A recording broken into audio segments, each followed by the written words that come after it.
Good morning. Last set of calves to get done with Fluke. Here we go. Well, the Doug Chihuahua just down the road. Come on. Come on, beasts. Come on. Come on in. Chop, chop, chop.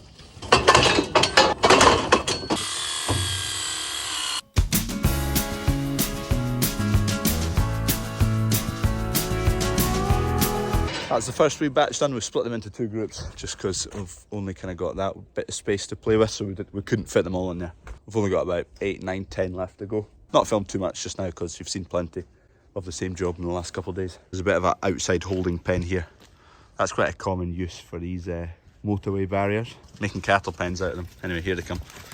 How many is that? 1, 2, 3, 4, 5, 6, 7, 8, 9.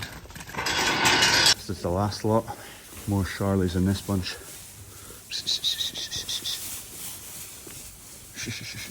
Go on in. There's your pals. You just want to be together. Come on. Come on. Where'd you go?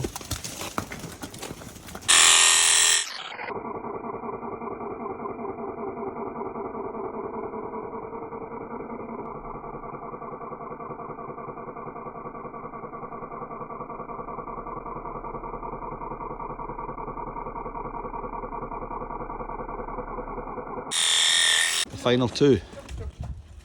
Are they going to play ball? Final beast. There we go. Good haircut that. 10 out of 10. Skin fade. Subscribe if you're not already. Click the button, it's down in one of these corners. If you're not already, we're shooting for 12,000 subscribers. Good beast. Right, I'll get rid of that. Done. Come on in. Moving forward.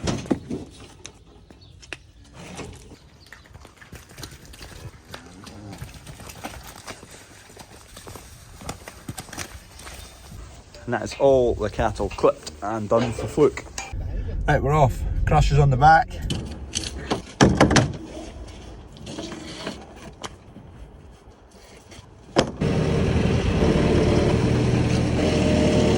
We're done with the crush for a wee while, so I'll just put it back in position. Ooh. The potholes didn't fill in. So these are spurs that go on racking like these. We need to get a few of these out, give them a wash, get some uprights as well. They're needing some more racks and storage space for the back of the farm shop, so get these washed. So these are the uprights, so 1, 2 uprights, and then you've got cross spurs that go across the way, and then between the cross spurs you've got even more smaller cross spurs, which are those things at the back. You can tell by how these pallets have rotted how long we've had these. As you can see, they're needing a bit of TLC. They're flaky and rusty and dirty. We'll get them washed. How many are there? I think there's 12, 2, there's 11. And I need 4 spurs each, so 44 spurs.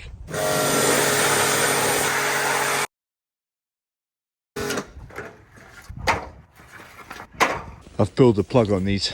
These were 3 that were okay. The rest are, they're racking which hold weight, so I don't think that's going to hold too much weight, is it? They're all the same. There's cross beams that are fine, absolutely solid. I've given them a wash because I've got 3 decent racks, so 4-power racks. So I'll get 12 of these done, and that'll give us a few racks to begin with. I mean, these racks could be up for 20, 30 years, so I honestly don't even think it's worth messing about with this scrap. I'm needing the man cage because we've got a panel we've forgotten to take off the grain dryer, and I don't need the bottom bit, so I'll take that off. The certified extension. The squeeze in here is the very bottom of that elevator. There's a panel at the bottom of it. We usually open that up to let any water seep away. Oh, that keeps the cage on. It just squeezes between that gap.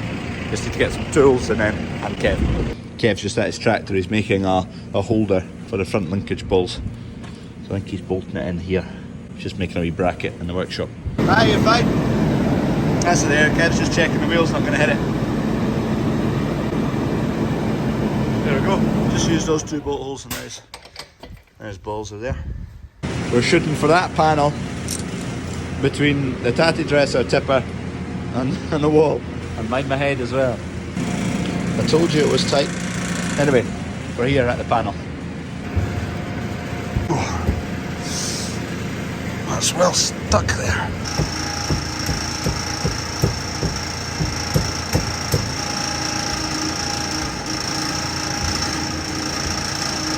It's not full of water, but we clearly didn't clean this out. Ah, damn it. Anyway, at least we've done a wee bit of remembering. Better late than never. We usually leave this open just because water comes. There's a pipe that runs all the way up there, and water can seep into it a bit. So we leave this open so it can get all the way out.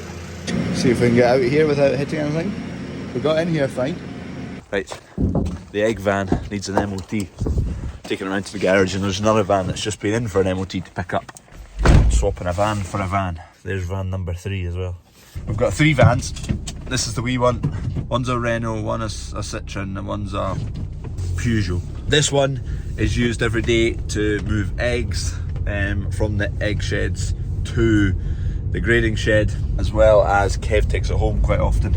One is used to deliver eggs locally, maybe 3 days a week, and then the other days it's just used for odd jobs. And then we've got another van which is kind of used for picking up veg from the Glasgow fruit and veg market once or twice a week, all sorts of odd jobs. We kind of need 2.5 vans. I'm on shop lockup duty, and of these 25-30 keys, there's only 3 I really need. Dad likes to have all his keys though for everything on one set. Eggs, they're a big topic in the news right now. We're not limiting the amount of eggs you can buy, come get them. Some lovely free range medium, large, and then extra large. So that's an extra large, this is a large, and that's a medium.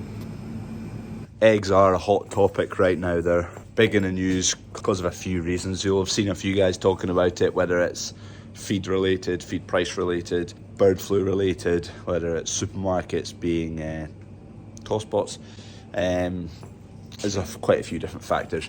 We don't actually have to tie in too much to all that because we're selling all of ours either in the farm shop or delivered locally. We're not dealing with supermarkets, which is quite good. We don't have to deal with that middleman who are kind of taking the mick at the moment.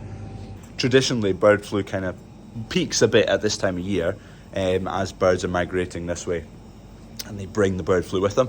But it never really died down this summer, so levels kind of stayed there's still a bit about, and then there's the migration birds on top of that, so it's kind of at a big peak compared to normal. Birds are all shut inside, less chance of actually catching the bird flu because birds in the sky that are dirty, it lands on the ground, our hens then walk in it, drag it into the shed, spread it amongst all our hens, and that's how you get bird flu. But that's why they're shut in. Our hens are all free range, and interestingly hens lay a lot better, more consistently better numbers when they're inside.